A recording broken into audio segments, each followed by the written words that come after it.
Welcome to the Sheryl Shields Show, where we help teachers live healthier and happier lives. Good afternoon. Welcome to another edition of the Sheryl Shields Show. I'm here with Farrah Bledsoe, who is the personal trainer extraordinaire and what else do you do? I am a performance enhancement specialist, which means I teach people or basically train people to become better at their sport, whether it's volleyball, basketball, football, things like that, periodization, the seasonal training, all of those things. So I'm a performance enhancement specialist as well as a nutrition specialist. Okay. All right. So today she's going to give us some helpful hints on how we can stay healthy during the holiday season. I know most of the teachers are either on their vacation break or getting ready to start their vacation break. Yeah. So I thought it'd be a good idea for my personal trainer, who I love so much, Farrah, to give us some hints and to show us some exercises that we can do in order to stay healthy and to really reduce the stress during this time of the year. All right, so Farrah, what are some things that people can do? Well, first and foremost, I like to talk about nutrition since I am a nutrition specialist. Okay. And I know that around the holidays are the most stressful times for people to just, get their eating in check, and you got people bringing sweets in all the time to the office, or somebody's giving you a cake or pie or whatever.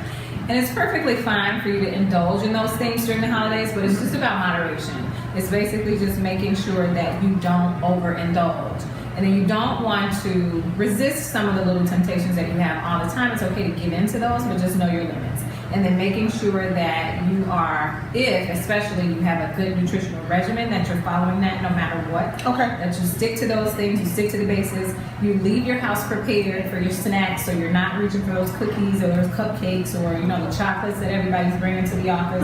Just making sure that you're prepared for those times when you get hungry, and just staying on track. So that's pretty much it, especially with the holidays. It happens, all the times of the year, but the holidays are the worst because it's like everybody's on overload with all the sweets.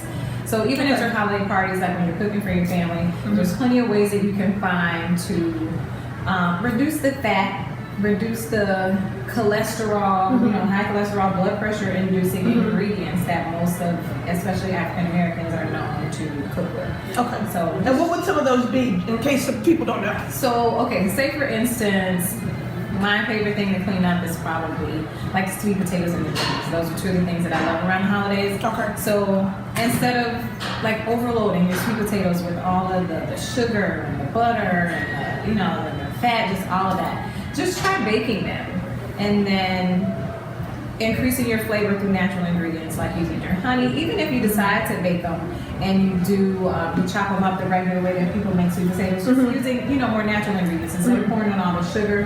Maybe using coconut oil instead of butter, or honey instead of sugar. Your cinnamon and all that. You can just kind of increase it and play around with some ingredients. Maybe adding raisins, because that gives off a little bit of a sugar, especially while you're baking them. And it just kind of makes them a little extra sweet.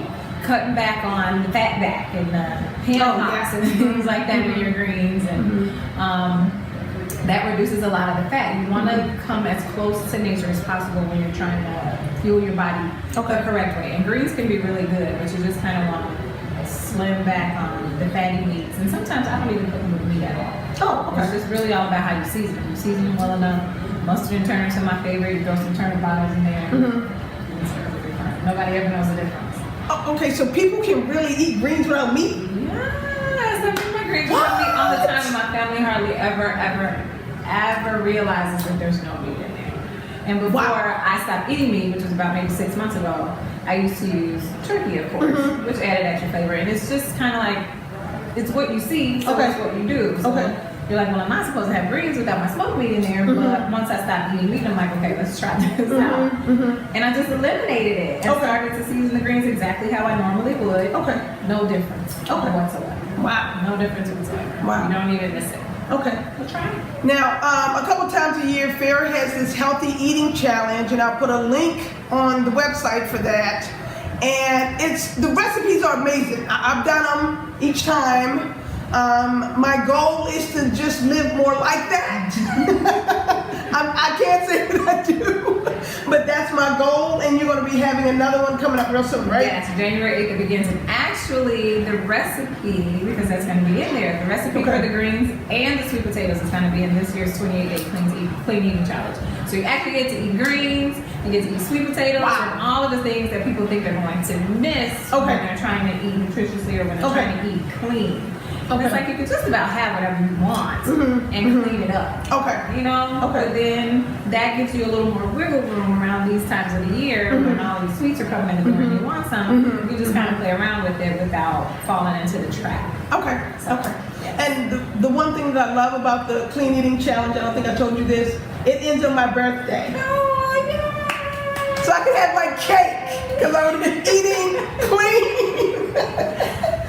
I can have a bigger piece of cake than I normally would have. So see, you can have your cake and eat it too. Yes, yes. And this stuff really does work. I mean, I remember reading before that eating healthy is 80% of your weight loss. It is. And I was like, I'm just going to go to the gym. I'm going to get on the treadmill. But when I did that clean eating challenge, you realize. And you know, a lot of times people don't understand how serious that is because they think fit is just all about how you look, how much muscles you have, how strong you are, yada, yada. But you can get in the gym and you can do all of those things. Every exercise that I assign you can do all of those things and you can perform them well. But what you don't realize is that because you've been eating poorly, your arteries are clogged. Your heart is blocked. You got cholesterol, plaque buildup. You know, it's just crazy. And so one day you're running on the treadmill and then you fall out, and you're like, well, what's going on? How did I have this heart attack? Or I go to the gym every day, but you're feeding your body crap. Strokes from high blood pressure because you're oversalting your food, because you're eating too many processed foods, things like that. So you really have to. When they say 80%, I would even give it 85. Wow. But when they say 80%, they mean 80%. And if you just really, because you don't have to be overly active to lose weight. It's all about a calorie deficit. And people think, you have to do this overload cardio, that's going to cause you to lose weight, and yada. Granted, you need those things, but it's truly more so what you're fueling your body with, and making sure that what you put in there is designed to process the proper way. So your nutrients are going where they're supposed to, your body is breaking the food down, it's not storing it as fat, you're not fueling it with something else, and then it's releasing it, it's getting rid of it. It's coming out like it's supposed to. And technically, every time you eat, you're supposed to be released. And I don't know too many people that do that. I'm almost there, but I don't know too many people whose bodies perform like that. And that's just because the breakdown of our food is not there. All right, so now we're going to do some exercises. Sounds good. What are we going to do?